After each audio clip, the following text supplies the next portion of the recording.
Today, I'm going to be searching for any ruins or remains possibly remaining at the site of the former Glen Lyon coal breaker. The Susquehanna No. 6 breaker in Glen Lyon, Pennsylvania was owned by the Susquehanna Coal Company. Construction of the colliery began in the 1870s and was completed in 1885 when breaker No. 6 went online. It was in operation until 1967.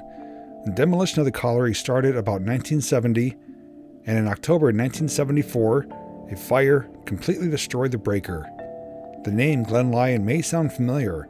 That's because in 2023 there was a massive sinkhole that opened up not far from here. Today, here in 2024, what is there left to see? Come along with me to find out. For starters, the breaker site is now divided by this road. Got land over here where some of it was, as well as over here. Back there, there's still something from the past, but we're going to start down here first and see if we can find anything at all. Right now, most of the area is overgrown, reclaimed by nature. There are some trails there now, and I'm spotting something down there. So although the breaker's long gone, well over 40 years, signs of the past still remain today.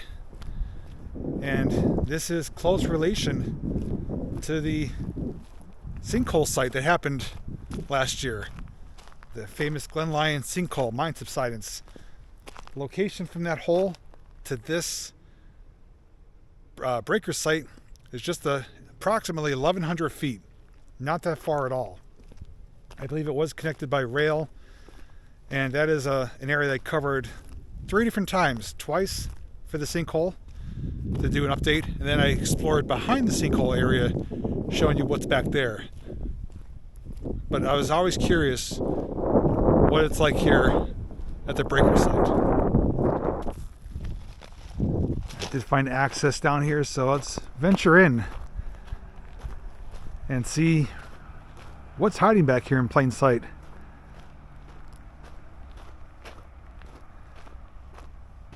Trails do go off in different directions, but straight ahead there is something right here. And thankfully we're here at the right time of year, because otherwise it'd be really hard to get through the thick vegetation.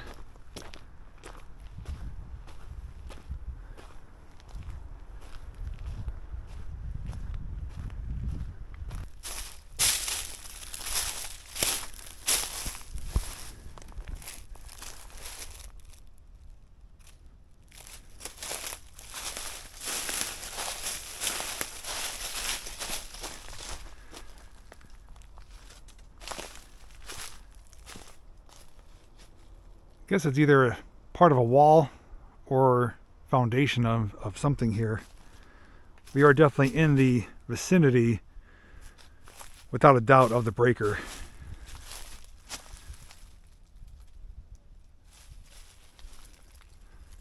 It's always baffling to me why, if they removed it and, kind of reclaimed this area, mine reclamation, why does certain things like this get left behind? Like, why didn't they clear all this out?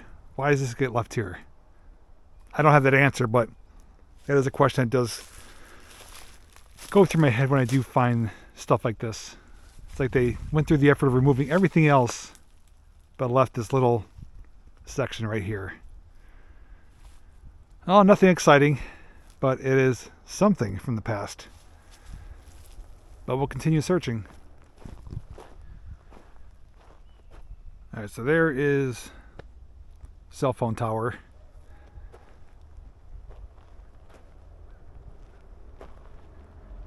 And there's various trails. I'm just going to pick one randomly and just peer left and right and see if anything does stand out.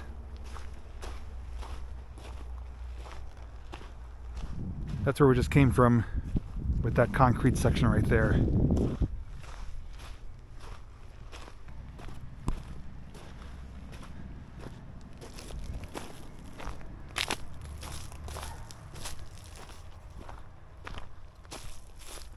There's something back here.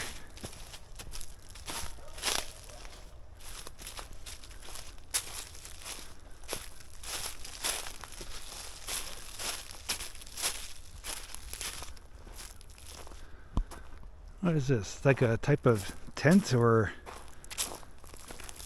oh, it's like the dog tunnels for dogs to run through, or cats. Pretty random. I'm going to do my part and thoroughly explore this area, see what we find. If not, we'll cross the road, go to the other side.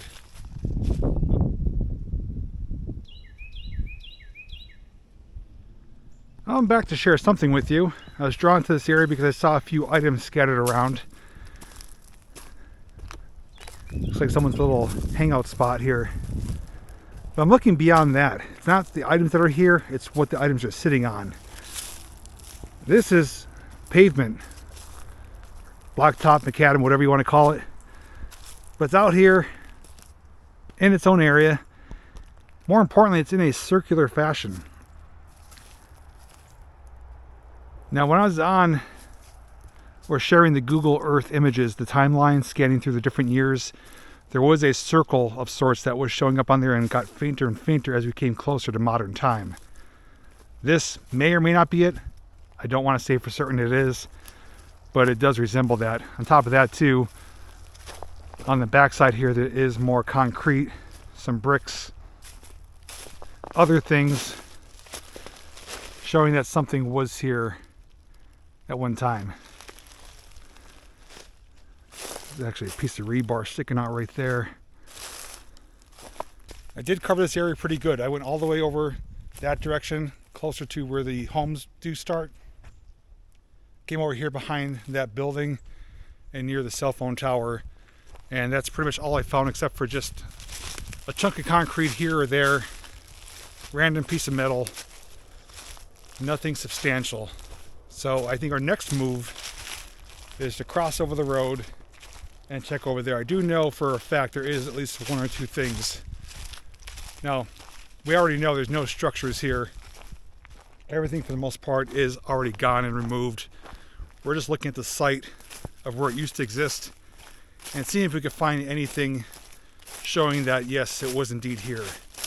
And so far, we're on the right track, at least initially, with that concrete wall that we found. Many of you have been following my channel for a while know that I do film a lot of mine related things. Mining ruins, coal mine tours, coal mine rehabilitation like the Brooks mine, and at one time, old abandoned mines. And I get asked from time to time, Jay, why don't you do abandoned mines anymore? Well, I've talked about it in the past. Simple answer is that I'm not allowed to anymore, at least not on camera. Earlier days, going back 4+ years, if not longer, I did explore a lot of abandoned mines. Those videos are still on my channel, I think all but one. And not knowing at the time that there was a draw for that. People love seeing that stuff, exploring mines. Well, that really helped boost my channel. My channel grew substantially with subscribers, and I started getting a lot of attention. Well, attention is not always good because sometimes that attention leads to other things. And in this case, I ended up getting contacted by the DEP, Department of Environmental Protection, for one specific mine that I explored, and I'm guessing someone reported it. Either that or they're just scouring YouTube. I don't know how it works, but regardless, I was contacted by them, warned that if I continued putting mine videos like that on my channel, that I could face legal action against me. Number one, for trespassing.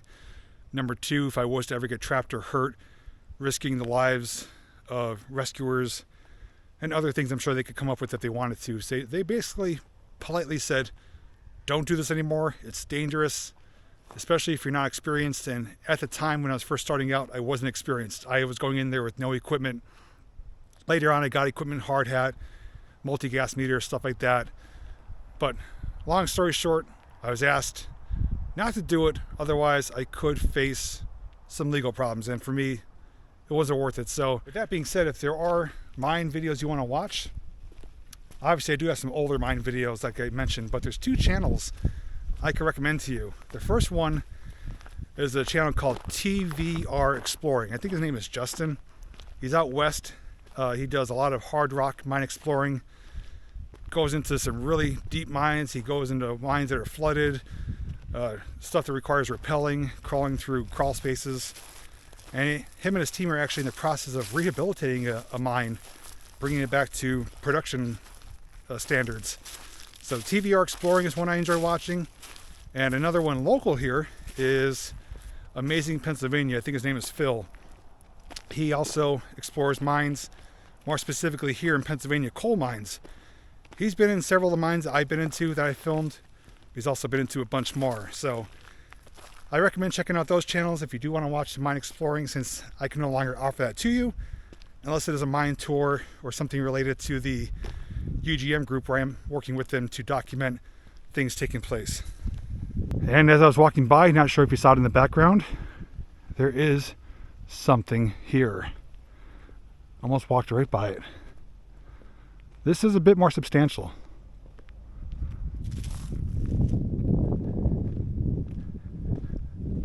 What do you think it is? Any guesses?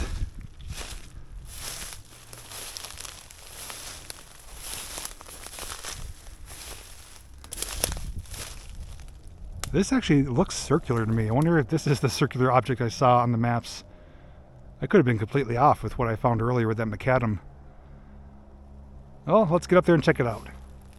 Okay, I can admit I was completely off. Totally wrong. The area I showed you earlier with that blacktop macadam, where I said it was circular, I wasn't lying about that. It was that. But it definitely was not what I saw on Google Maps or Google Earth. I know that for a fact now because this is what we have. A huge circular diameter frame or foundation. I'm guessing a large tank sat here at one time. The base of it is concrete. Do have steel. There's a gap in the middle and then an inner ring right here that's jagged. And this goes in one giant circle, diameter across, probably close to 50 feet, give or take. Yeah, this is definitely what we saw. I can only imagine that this would have been a tank on here for water. If you happen to know otherwise, by all means let me know. But I'm going to walk around it. I think if we get over there, we could get inside of it and we'll get a better view from there. As I'm coming around, we're dropping down now along this embankment. And a bit more of it is exposed. You can see there is a type of wall there or something, as well as just various things throughout the landscape here.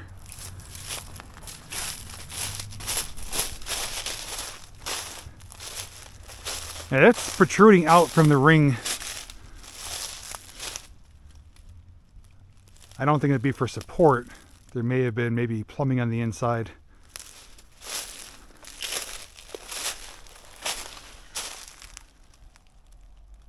As I was walking over here, I was crossing on top of what I call the wasteland.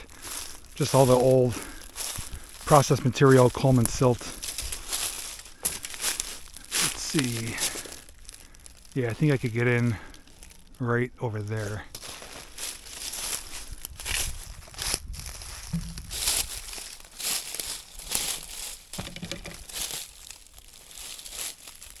Some rusting metal here, but thankfully I have my tetanus shot. I'm good for, I think, 8 more years.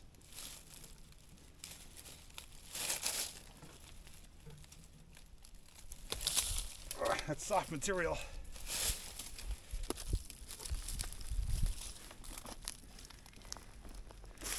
And nature's actually helping me right now with the shot. And you guys sitting right there on that branch. Well, here we are on the inside looking out.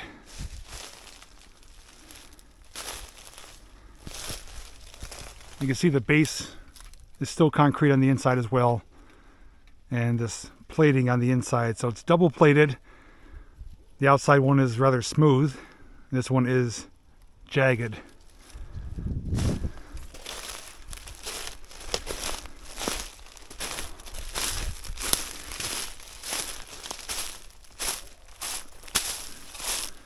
Now looks like we have another ring here.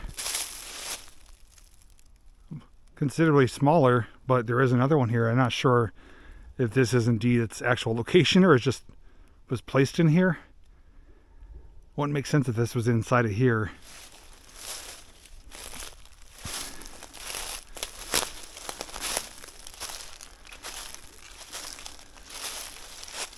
I've come across water tanks, water towers before.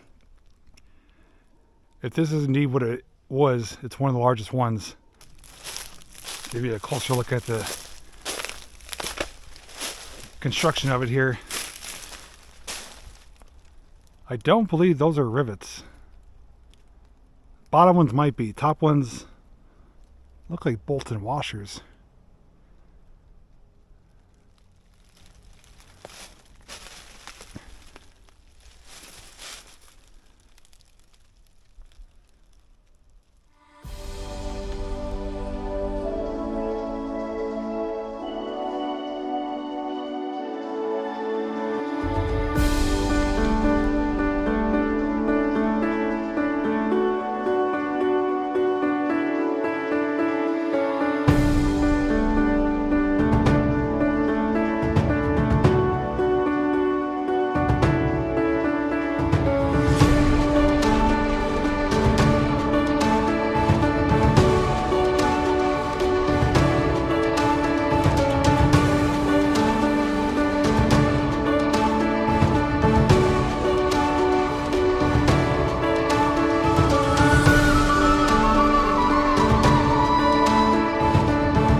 And here's a look at that protruding piece of concrete, which I said maybe was for plumbing of sorts. It's hard to see right here. Let me get up on the edge of it and we'll peer into it.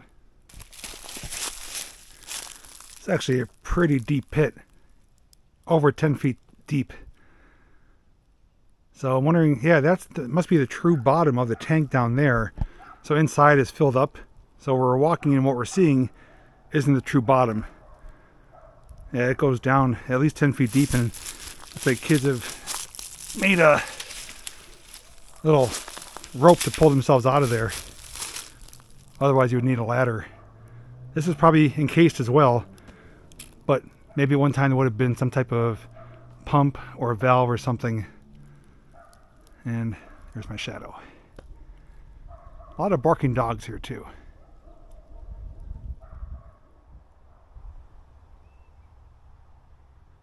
Standing essentially in the wasteland right now. Now there's a big pile going across horizontally, but back in the day there was a big pile going this way, and it's been knocked down and is much smaller now. This is all that's really left of it. There's the circular drum. And looks like a good place to lay off some fireworks. That's what someone's been doing.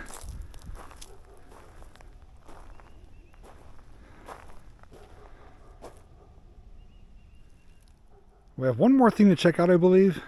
But I noticed this. Somebody made a barricade of sorts with rocks and trees.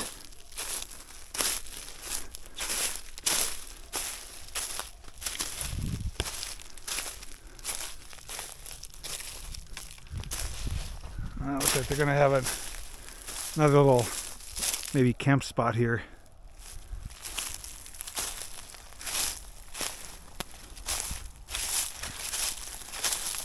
But what I am noticing is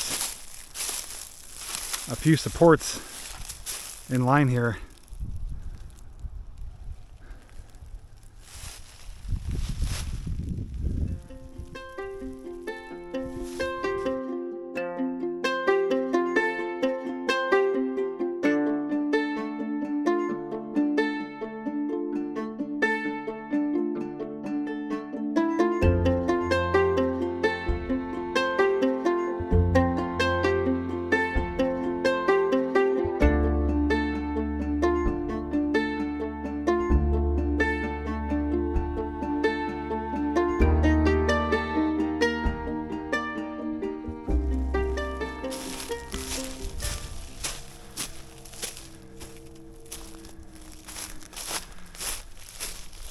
I'm searching around. I thought there was something else that I missed that I saw when I arrived, but I'm not finding it.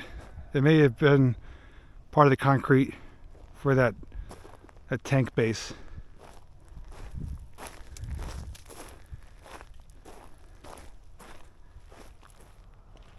Looking at this land, it's almost hard to imagine what was here. Not only the mountains of coal material, but the structures, the equipment, the noise, the men who came here, and now just a thing of the past. Mostly gone. A little bit still remains. Everything I mentioned in today's video will be linked down below. And here, beginning of 2024, I think we did a good job at documenting this land before, if anything does change with it. If anything was to happen, it'll most likely be developed. There's residential homes on both ends of it. This area is still untouched. Anyways, thanks for hanging out. Thanks for coming along. And as always, I'll see you in the next video.